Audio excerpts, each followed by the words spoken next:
Howdy and welcome back to Gemiums vs. Zombies. Today we bring all our shiny plants to the Wild West. If you're not sure what this challenge is all about, I invite you to take a look at the first episode linked in the top right of the screen. If you haven't got time to waste, however, I'll give you a quick rundown right now, except in an American accent rather than this southern talk. I'm only allowed to use gemium plants. I'm not allowed to buy power-ups, level-ups, plant food, or use the Zen garden. I'm allowed to skip levels where all or some of my plants are pre-picked, including conveyor belt levels. I can't interact with pre-planted plants. I get to place one sunflower on produce X sun levels. I'm allowed to modify rules mid-challenge. Now just a couple things before we start. Your support and feedback is individually valuable to me. Every comment is read and considered. Also, there are now more ways to support me. If you're interested, stay until the end of the video. Thanks for all you do. Now, let's wrangle up some zombies. Day 1 shows us a mechanic that we can't make a whole lot of use with. You'll see why in the upcoming levels. But to start off, we don't have high power plants to plant on minecarts. Other than that, day 1 is easy. Day 2 is where our real problems begin. In my challenge, Leafy Greens vs. Zombies, we had few issues with Prospector zombies because Bonk Choy and Head Butter Lettuce can hit both behind and in front. However, with our gemium plants, my typical, very good working strategy is far less effective. So for this first level with Prospectors, I had to employ Kiwi Beast and Homing Thistle to get the job done. Day 3 introduces a zombie with an almost irrelevant gimmick for us. The pianist zombie makes zombies change lanes now and then, but for me this doesn't really matter. Sweet Potato is too seductive and the zombies come right back into her lane. However, pianist zombie himself is a problem. I almost have to use instant kill plants to deal with him, because otherwise he plows through my defense, almost instant killing my sweet potatoes every time. Fortunately, Squash is available to me and is our main tool for getting rid of the pianist. Day 4 is a not okay corral level that we will skip. Day 5 introduces the Poncho zombie. With my first encounter, I was a little afraid,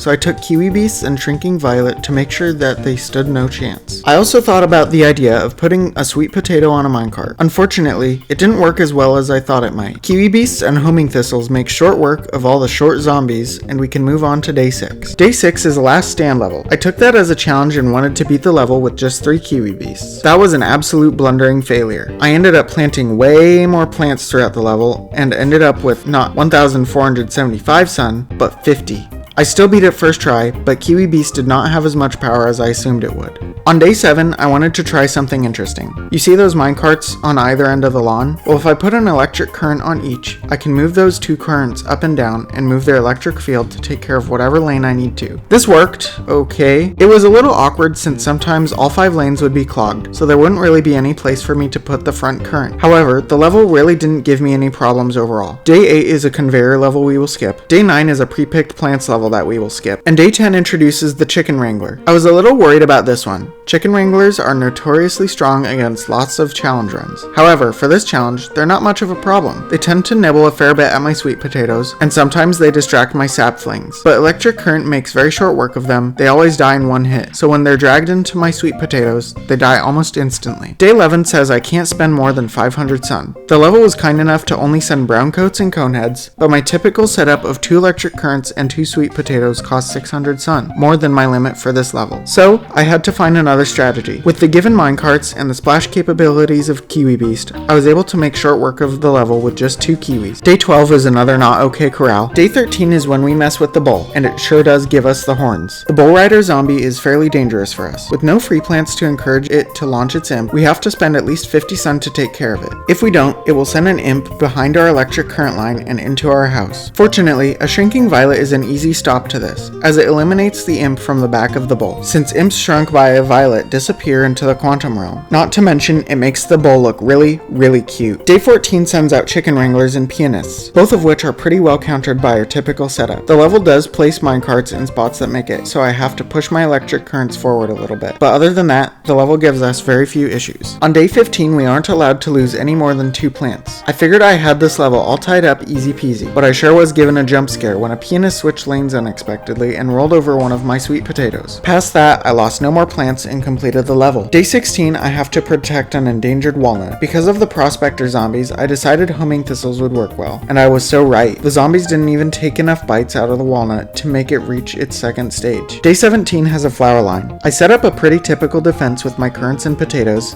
and I clear the level very easily. Day 18 is the last stand level. I thought that maybe just 2 electric currants and 2 sweet potatoes could clear the level, but what I didn't anticipate is how sweet potatoes interact with prospector zombies. They don't pull the prospectors until they have passed the sweet potatoes, so they end up nibbling my electric currants before being dragged into their electric field. So, unfortunately, I did have to modify my setup by placing some sapling and other various plants throughout the level. I still beat it first try, but it was much closer than I thought it would be. On day 19, I can't lose more than 2 plants, and I have a spending limit of 2,000 sun. I make good use of the minecart that the level gives us to reduce our sun usage, planting a kiwi beast on top to take care of the prospectors. The rest of the level is our normal setup. We do lose a couple sweet potatoes and spend some extra sun, but the level gives us no issues, until a shrinking violet I placed decides to activate, even though the cone head that activated it didn't even get that close. I had to replay, and the second attempt was so easy that I didn't lose a single plant. You know the drill for day 20. Day 21 has a sun limit of 1,750 with a flower line. Other than a slow start on my first attempt, the level gave me little trouble and I was successful in beating the level. Day 22 is... well, you know. Day 23 has a flower line, and we can't lose more than 2 plants. Seeing that the level had pianist zombies, I figured it would be in my best interest to employ the long-ranged homing thistle. I almost fell too far behind to recover from a pianist surviving longer than I wanted him to, but I was just able to stabilize and beat the level. You might remember day 24 from the Leafy Green series. It gave me endless trouble. Fortunately, this time I was able to stack a bunch of fire pea shooters in the middle lane to protect my endangered nuts. The rest of the level was simply my gem strat, and I beat the level with minimal issues. Hardly a nibble on my nuts. And that pretty much does it for gemiums vs zombies Wild West. I invite you to stick around though. You can watch the boss fight and/or talk real talk with me for a bit. Starting off, I'm so happy you are all so eager for my videos. I'm sorry I had to miss a week.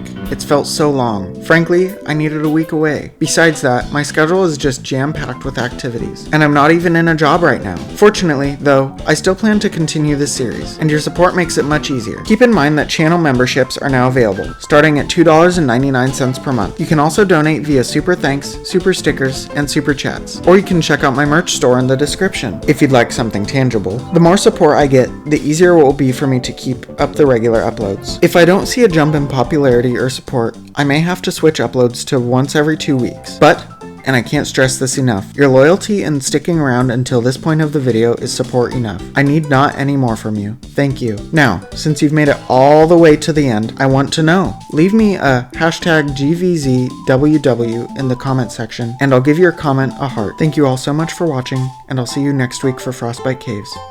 Bye.